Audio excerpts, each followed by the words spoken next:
Hello. Yeah, tell me. Yeah, let me just, I don't know what is happening. Something is happening to my device. Just a sec. Be careful. Mm. Others might join. Okay. Okay. I will stop the video then. Yeah. Okay. You stop the video. Okay. Mm. Let me just share my screen.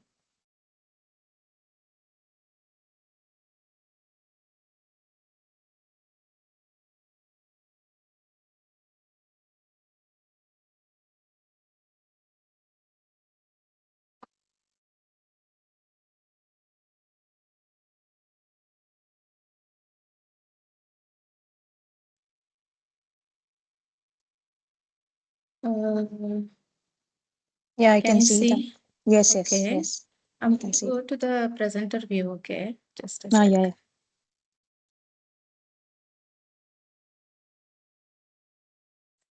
Mm. Do you see my notes? Yes. You see my notes also? Yes. You have I written, I welcome. welcome everyone here today for the session. Oh shit, what do I do? Okay, let me see. Stop sharing. Share.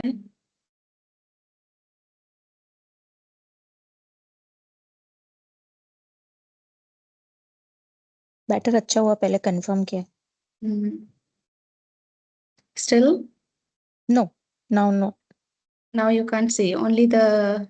Only the picture with the presentation. Okay, No no notes. notes, like how you Mm-mm. saw before. Okay, Yeah. I'll just move around and you Yeah, just I see. just move Okay. around. Yes, so that I can check. Yeah.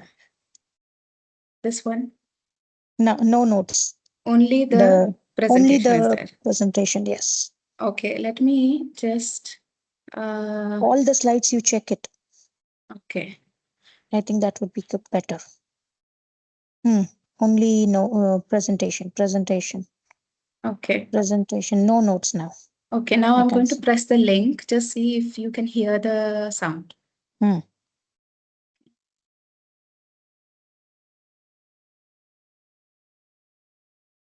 You have pressed the link? Yeah, I clicked the link. Did it go?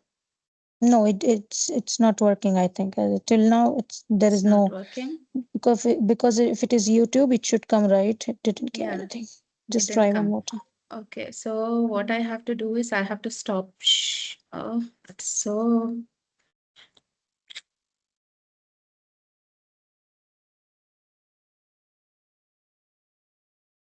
Still not there. How do I Or either you even? can copy paste in the YouTube and then you can Yeah, मतलब कैसे कर I did that Hmm. only, but Hmm.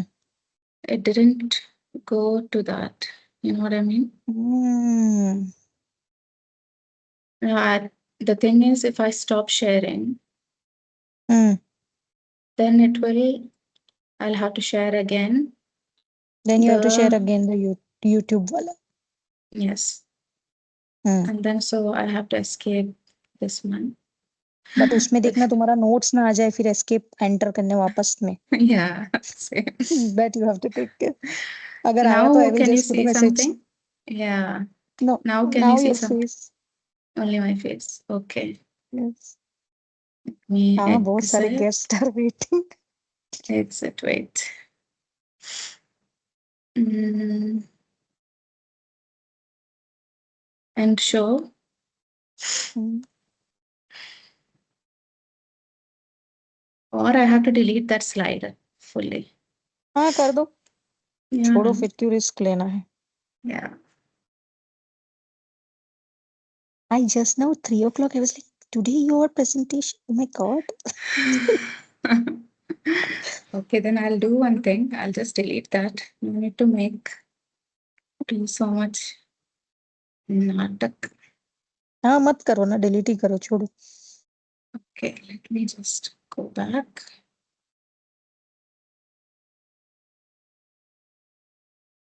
Now, how do I even?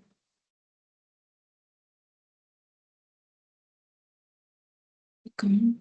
Okay. Share window. Okay. Yeah, Not One more start. time, let me check. I'm going to the presenter Yeah. view, okay? Mm-hmm.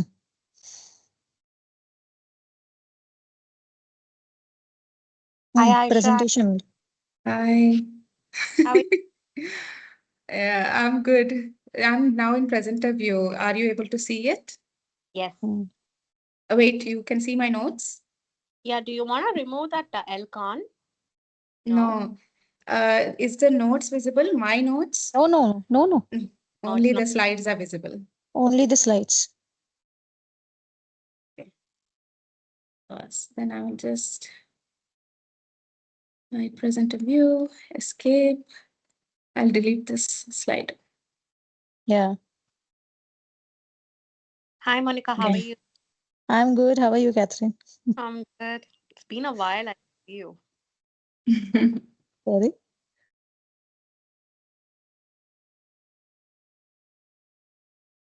Now you can see, right? Yes. Front page. The supporting social communication and emotional literacy.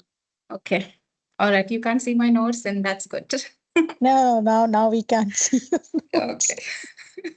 All Okay. Okay. Khalas. Let's Okay, all the wait. best. Yeah. Thank you. all the best. Break back.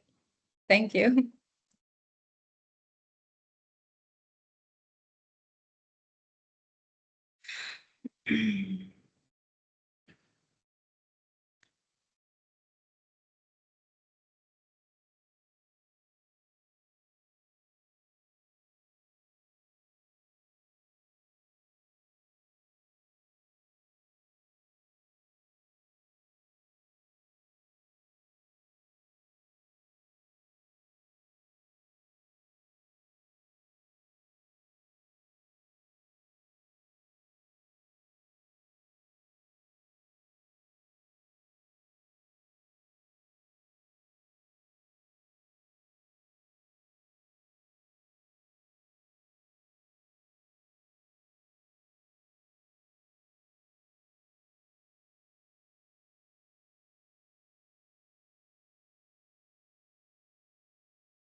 Ayan na.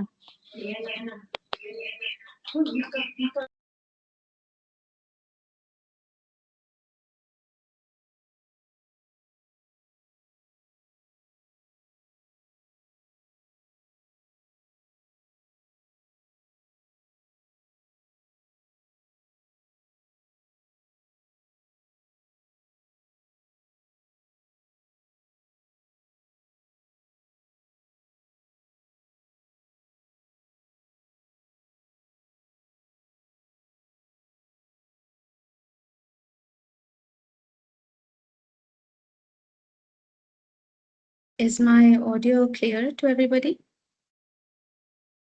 Yes, miss. Okay, we'll wait a few more minutes for everyone to join.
I will start with the session, and anyone who wants to join can join and listen to it. Okay, so hi, my name is Aayisha Ghalib.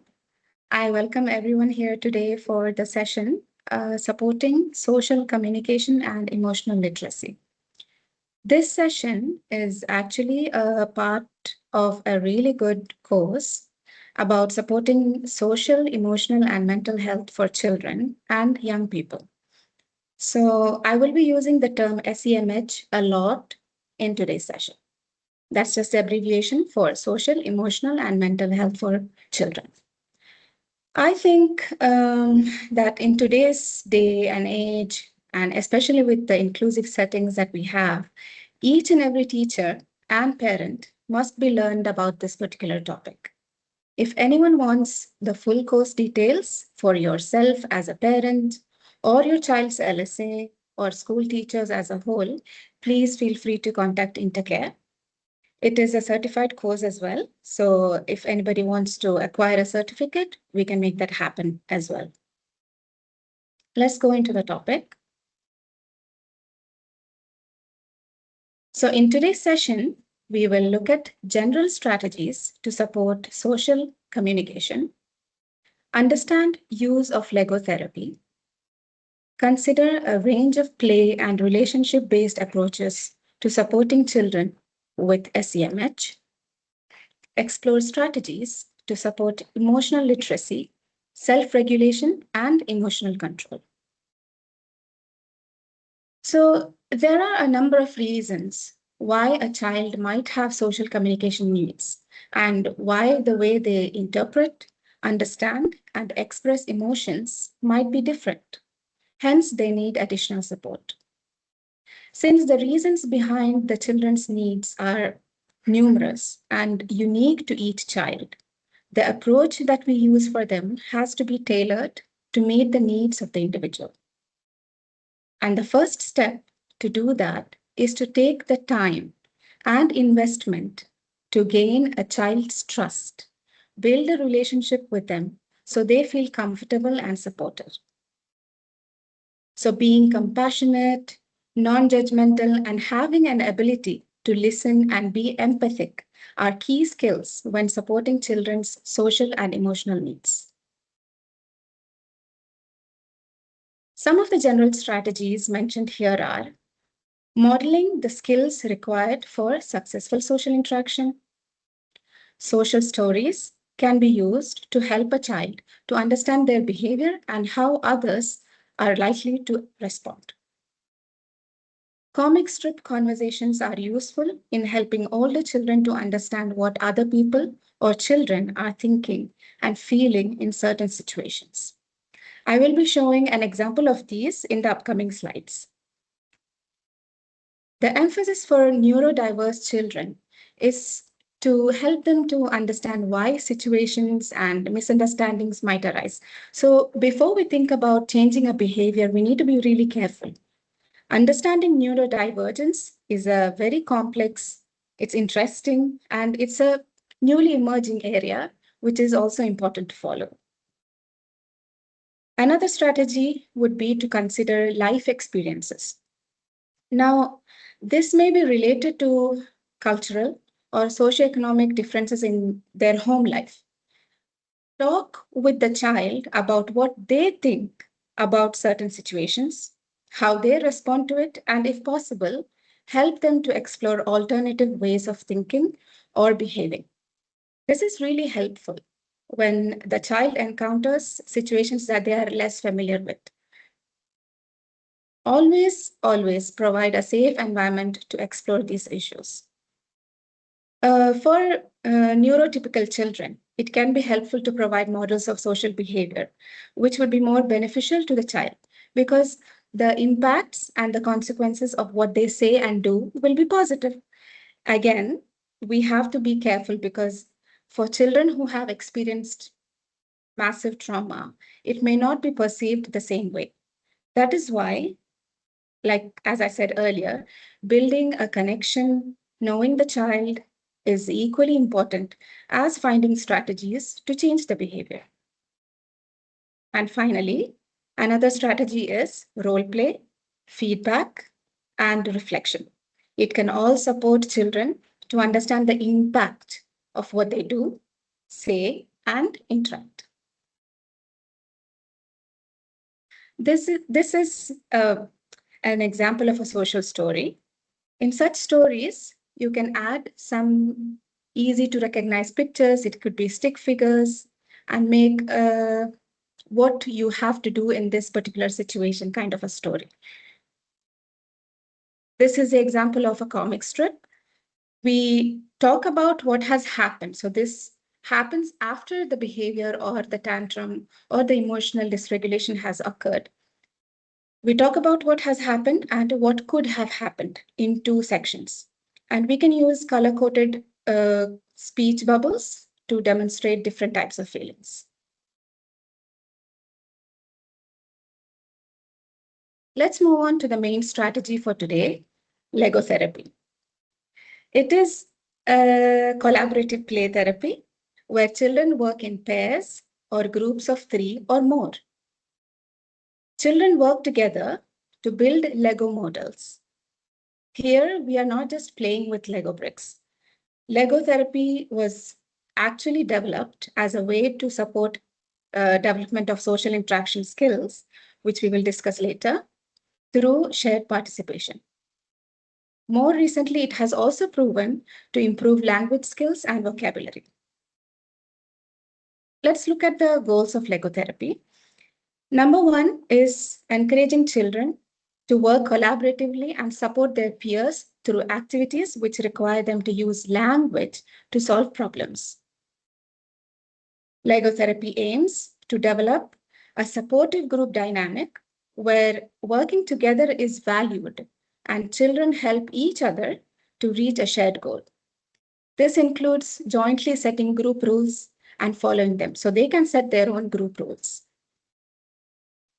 It also aims to introduce, understand, and use vocabulary related to the linguistic concepts of size, shape, position, color, number, quantity. So these are some of the actual goals that us speech and language therapists have on a regular basis. Another goal is to encourage reflexivity. Means we have to encourage them to do reflective thinking so that children can evaluate what went well, what other people were successful at, and what could be improved next time. Another aim we are fulfilling is building self-esteem and a sense of pride in a job well done. We all love to feel a sense of accomplishment, right? So finally, developing resilience and an appreciation that it can take time to reach a goal. Nothing is done fast. As I said earlier, the group size can vary. It can range from 2 up to 4 or 5. But usually the larger groups are for older children and teenagers who have learned to work together and solve group challenges. But if it is a new concept for the children that you are working with, it is advised to have 2 or only 3 people in a group. Now, each member is then assigned a role. These roles are usually rotated so that everyone gets a chance, everyone spends some time in each job during one session. The roles vary depending on the number of children in the group, as I said, but usually we have an engineer that describes the instructions, a supplier that finds out the correct pieces, and a builder that puts the pieces together. As an adult, what is our role? Let's look at that. Number one, avoid pointing out specific social problems or giving solutions to social difficulties. What you can do is highlight the presence of a problem and help the group to problem solve. So you won't pinpoint by saying that, for example, the supplier did not give the pieces accurately. Instead, you will say something like, maybe some of the Legos are bigger than what is in the picture. Something like that. So basically what we are doing is practicing solutions that the group has come up with until they use them and to remind them of these strategies in the future if similar difficulties arise. Now, it's so important to focus on positive social communication. So we have to comment on positive social interaction, state the behavior you want rather than what you don't want. Instead of saying, don't do that, say, let's do this. Prompt group members to notice and comment on positive social interactions. Prompt peers to give mild corrective responses wherever it is appropriate. To summarize Lego therapy, it has proven to support joint attention, turn taking, sharing, joint problem solving, listening, and general social communication skills. Now, we are moving on to another topic where we are going to use play and relationship-based approaches to support social, emotional, and mental health needs of our kids. We all know that play is really powerful. It's a powerful tool for connecting and engaging with the children. In therapy, especially, it is often used as a vehicle for teaching new skills. What happens when we use play as a tool is that it intrinsically acts as a motivator and a reinforcement. For our SEMH children, there is a huge body of evidence that promotes play as a therapeutic tool. Another advantage of play is that it demonstrates our interest and unconditional acceptance of the child, creating a sense of security and trust within which they can express themselves freely. So in the coming section, the approaches that are covered are dyadic, meaning they involve interactions between the child and a caregiver, trusted caregiver. All of these approaches are rooted in attachment theory. So it was actually developed for children with significant trauma in the past, but it is still useful for any child or young person we want to work with. This relationship-based play was developed by a clinical psychologist, Dr. Kim Golding, and members of Virtual School for Looked After and Adopted Children in Worcestershire. It is based on the principles of theraplay, which aims to help children form secure attachments and relationships with adults and peers. Sorry. It is very flexible. It can be delivered one-to-one or through a group. It can also be delivered as a targeted intervention with activities throughout the day. Activities can be adapted to suit any age group, although consideration should be given to the child's emotional age and not just the chronological age.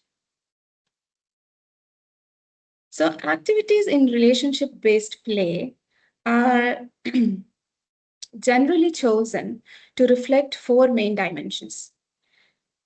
So first one is structured games.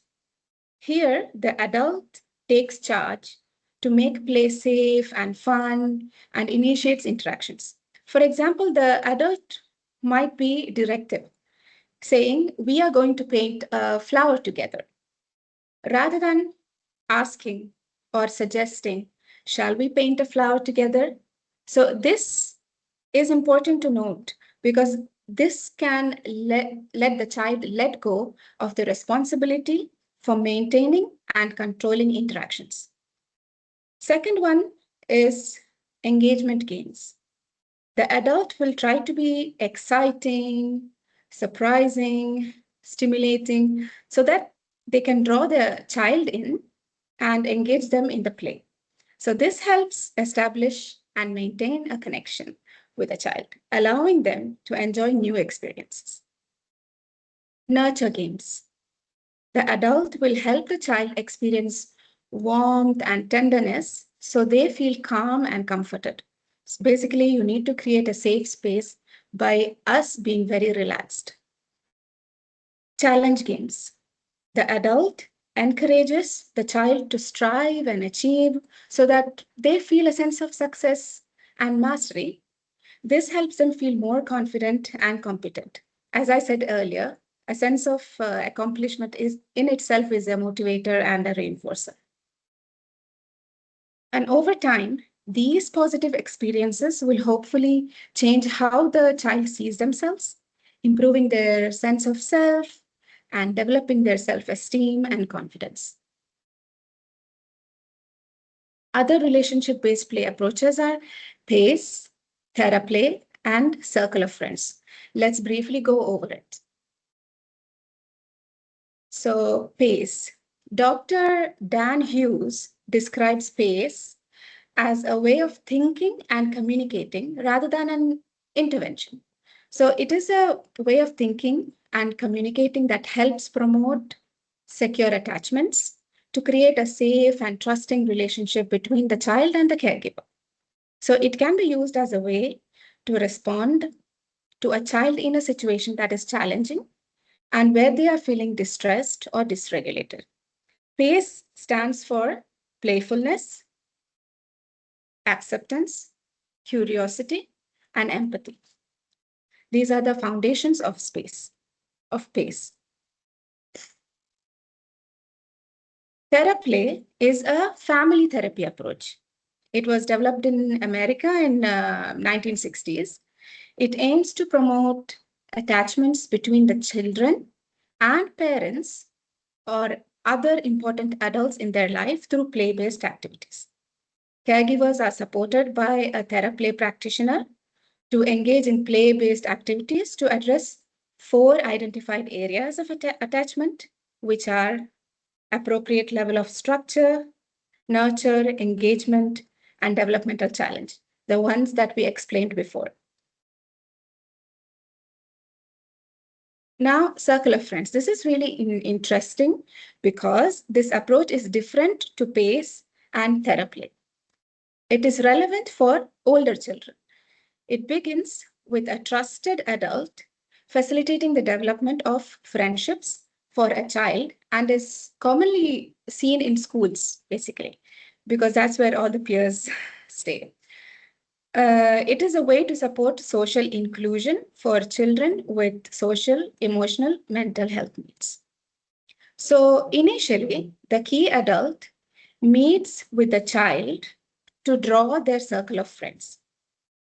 In this, the child draws a series of concentric circles with themselves at the center. You can see the example in the picture. The first ring will include people who are closest to them. For example, their immediate family members, caregivers, siblings. Then the second ring will include friends who care about the child and want to be part of the process.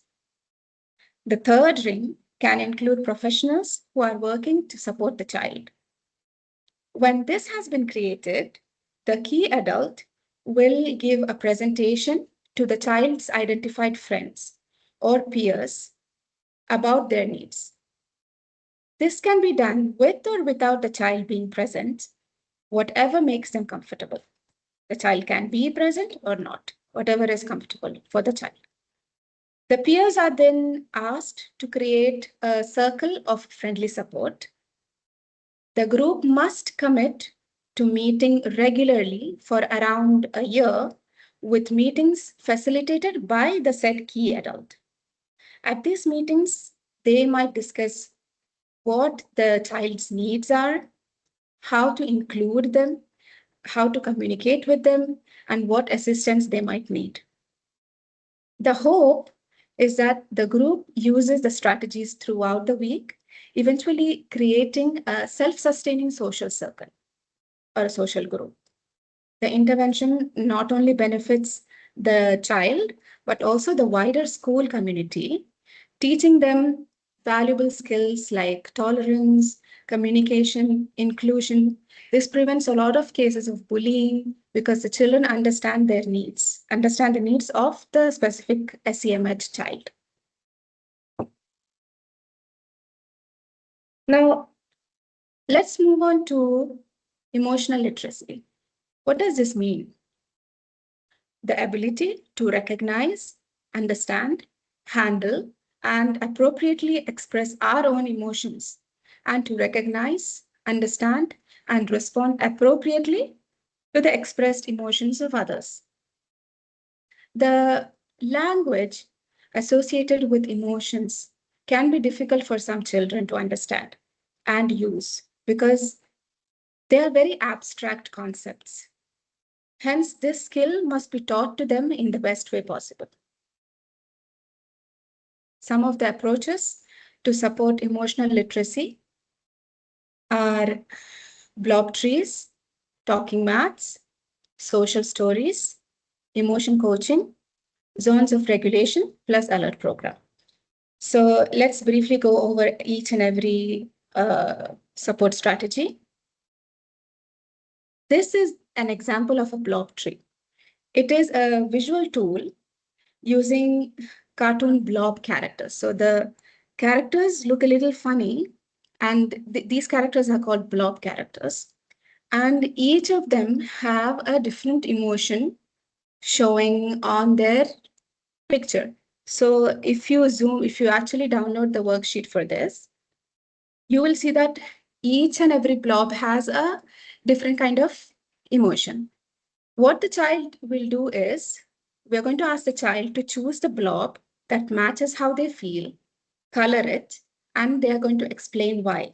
So, what this does is this helps them to identify, express, and discuss the emotions present at that time.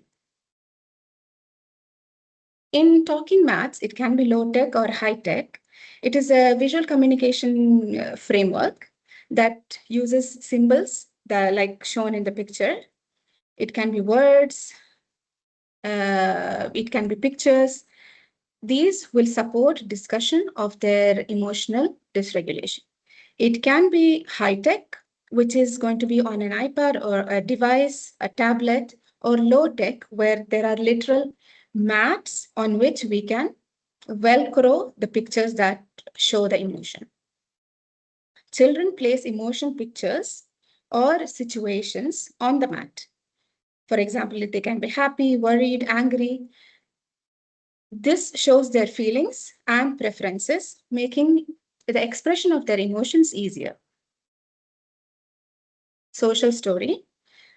This is a short, personalized story that explains social situations, emotions, and expected behaviors.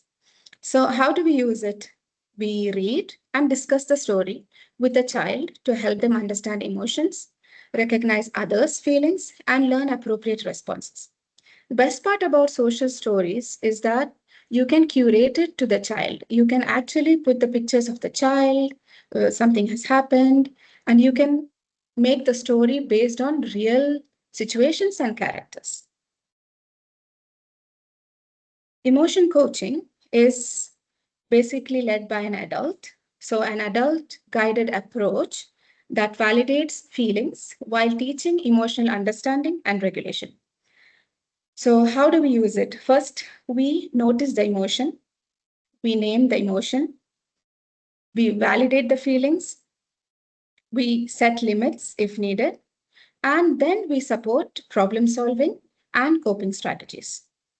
So, for example, I can see you're feeling frustrated because the game ended. Let's think about what could help. And then you guide them to think about what other things they can do. Last one is zones of regulation. It is, I think many of the schools already have this. So this is basically a framework that groups emotions and levels of stress or levels of alertness into 4 color-coded zones. How do we use it? We help children identify which zone they are in and choose the strategies to regulate their emotions and behavior. So blue is sad, tired, unwell. Green is calm, focused, ready to learn. Yellow is excited, worried, frustrated. And red is angry, overwhelmed, and out of control. So here are so many strategies that you can actually use for a child with SEMH needs, but you have to be very careful. But only after you identify, you build a connection with the child, can you actually decide on what strategy to use.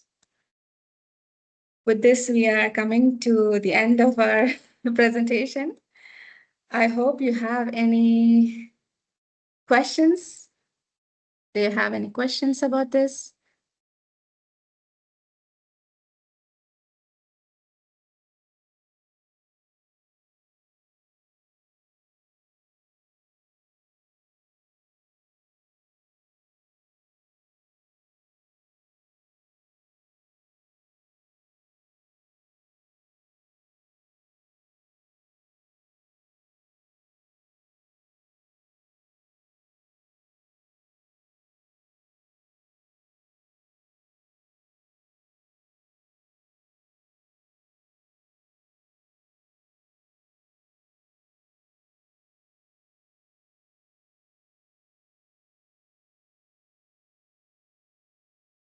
I would like to actually show a video of Lego therapy since we have time.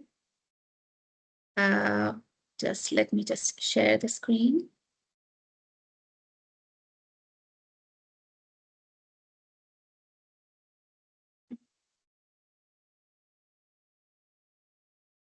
Can everybody see this?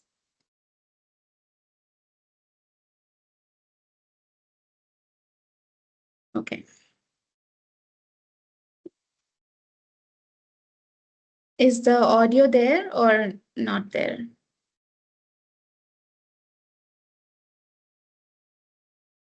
Can you hear the audio? No. No? Okay, I hope that we don't really need it. Let's see.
Even if you just describe how many go along the top.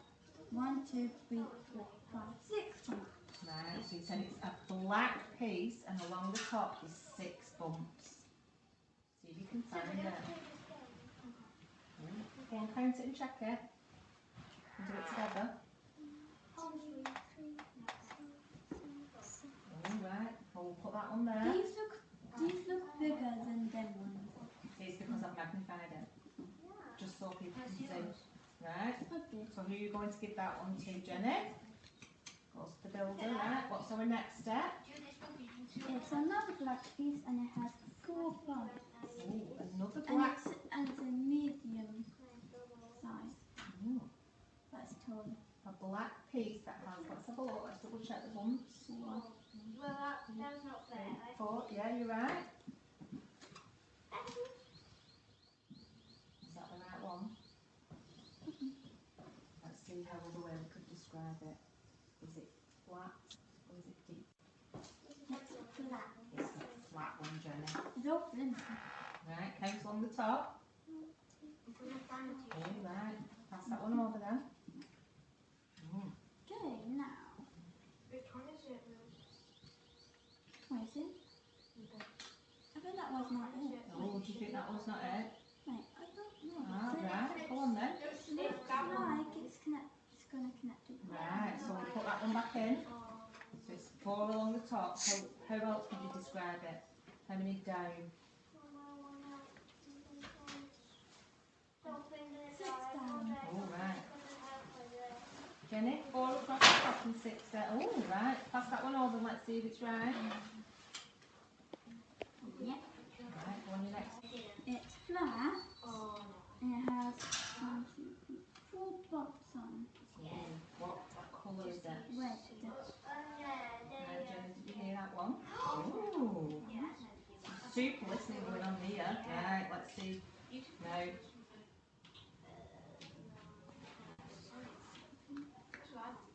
I'm gonna look at food. That's it leaning off the edge or on the edge. Now put it near the green one. Yeah? Yes. Have you been sneaking a peek at these pictures? No. Well, good listening. It might be difficult to do It it. might be difficult to get that one on. I can help you if you want me to push it down. I've done it before. Excellent. Okay. You three are a super team. Let's find out how our Lego team got on. Oh, shall we compare pictures? Let's have a look. Pop it on. Right, pop it there. Now then, does that look like what you've built? Yeah. But what is it? So Jenny, look, this is your teamwork that's built that. So the three of you have worked together to get it done. Well done, everybody. Can you try at home to make something out of Lego?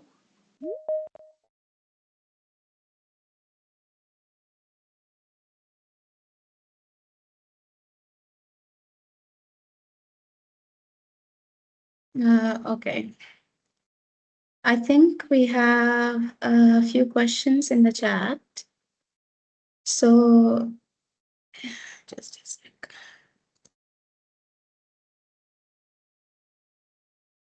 Is this a multidisciplinary approach? If yes, who are involved in the team? A good question, because when it comes to social, emotional, and mental health needs of a child, there are so many team members or professionals acting. Number one would be we have to check for their, the child psychologist, child psychiatrist to understand their unmet needs of anxiety, the teachers who are in the school, the professionals who are speech and language therapists, occupational therapists. We can always keep this in mind whenever I understand the approaches for dysregulation, emotional dysregulation for OT is different. However, we can still, in a communicative perspective, we can use these strategies. Only with the consistency from home, from teachers, from all of the other professionals are there, only then the child can improve. So it's the same like therapy. All of the individuals who are involved in the child's life also need to be aware of these things. What are their trigger factors, what they're feeling, how to gain trust. So it is a multidisciplinary approach, but also involving the whole family, the caregiver side, your teachers, and it's same like how we do therapy. What if after all these strategies, the child does not adhere? There are a few things to consider when the child is not adhering to any of these strategies. Number one is, are you giving the strategy based on their chronological age and not their emotional age? Are you giving a more heavy language-based strategy and the child does not have enough language to understand the strategy? Like, for example, social stories. We have reading, we have identification in it. If the child does not have those skills, then social stories are not going to help them, except for if you use only the stick figures. Another is, what is another unmet need that is underlying the cause of the behavior? So like I said, a psychiatrist has already diagnosed a child with social anxiety. Have we actually addressed them? Is it because of that? That's another question. Sensory regulation, always expect participation once the child is regulated. So without any regulation, you cannot expect the child to participate in the strategy that you are giving. So that's why social stories, for example, we do it before, we teach it through our therapy sessions. And comic strips for older children, we we teach it after the incident or the tantrum has occurred. So this way we have space, we have the grace to teach them what is happening, to get them to regulated state, and then do the strategy for them. So that for the next or the future like incident, this can be thought better, how to behave, how to interpret others' emotions. And I hope that answers the question, because at least one of these strategies should be working with them. Because there is family-centered strategy, school-centered strategy, so something will be working. If not, you have to understand the underlying unmet needs.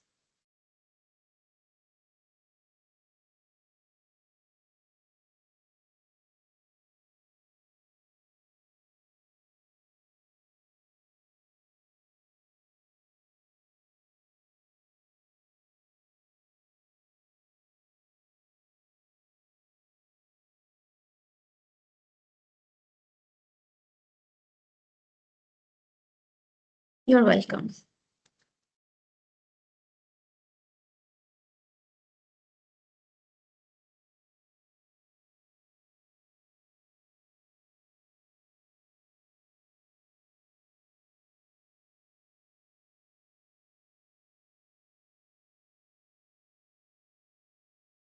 Any more questions that I can